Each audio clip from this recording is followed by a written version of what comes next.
Proverbs 27 verse 7 says this: the full soul detests the honeycomb, but to the hungry soul, every bitter thing, even bitter things, are sweet. Modern translation: you go to the supermarket hungry, you're in trouble, because the food becomes anointed with power over you. It pulls you, it speaks to you, calls you, driven by it. You know this. There are times if you're full and you eat, when you're starving, it's a whole different experience, because joy leads you. The lack of joy repels you. So if you ever notice, the hungrier you are, the more you can eat bad food that is bad for you, that normally you'd say, I'm not going to eat that, but I'm starving. Give me that sugar. When your sugar levels are down, you go to that which raises it most quickly, junk food. I realize if I don't eat at certain times, then later on at night I'm ravenous. So I seek to, well, even if I'm not fully hungry, I'll eat something. I realize, to the hungry soul, even bitter things are sweet. To the full soul, they can look at honey and say, I don't need it. But to the hungry soul, they'll have a bitter thing and it'll be sweet. If you now translate that from the physical realm to the spiritual realm. Listen, if you don't rejoice in what is good, the things of God, you'll be vulnerable and tempted to the things of the enemy, to what is not of God. The more you don't rejoice, the more you will be vulnerable. And if you rejoice, on the other hand, and take pleasure in what is not of God, you'll lose your appetite for the things of God, junk food. And if you don't have joy, joy is like a magnet, it draws you. So if you don't have joy inside you, you're going to be vulnerable to anything outside you. If you're not full in the supermarket, you're vulnerable. But if you're full, you're not. So in life, if you're full with the joy of God, you become not vulnerable to all those things around you.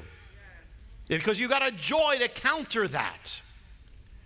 Proverbs 5, verse 3, for the lips of an adulterous woman drips honey. We spoke about honey.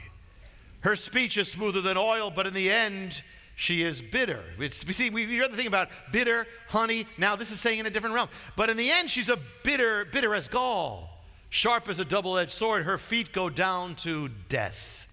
Her steps lead straight to the grave. Notice what it's saying. And this is for an adulteress or adulterer. What does it say? Honey, and it's for any sin. Honey, smoother than oil, but it ends up with death. It's saying beware of the pleasure principle. There are things that will give you pleasure for a moment, but lead you down to just pain and destruction. It says avoid the pleasure that's going to lead you to destruction. But it doesn't stop there. Look at where it goes on. It goes on to say this in the same section. Listen, verse 15. Drink water from your own well, running water from your own cistern. Drink, what is that saying? Be filled by what God has given you. That means rejoice, delight in the blessings that God has given you. Let your heart be filled. It goes on. May your fountain be blessed.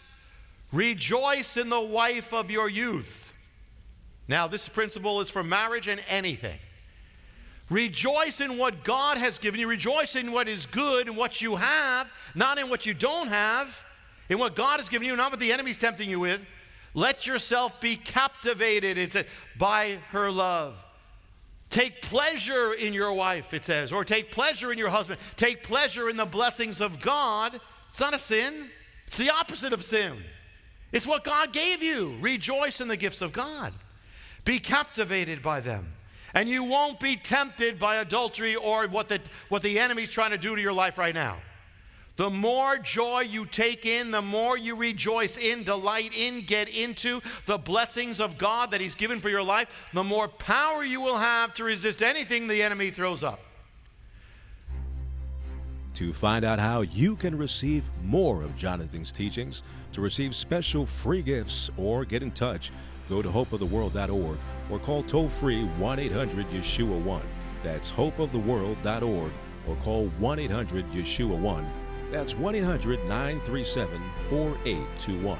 You can also get more at Jonathan Cahn's Facebook page or write us direct at Hope of the World, Box 1111, Lodi, New Jersey 07644, USA. Hope of the World is dedicated to the goal of spreading God's Word and salvation to every land and people.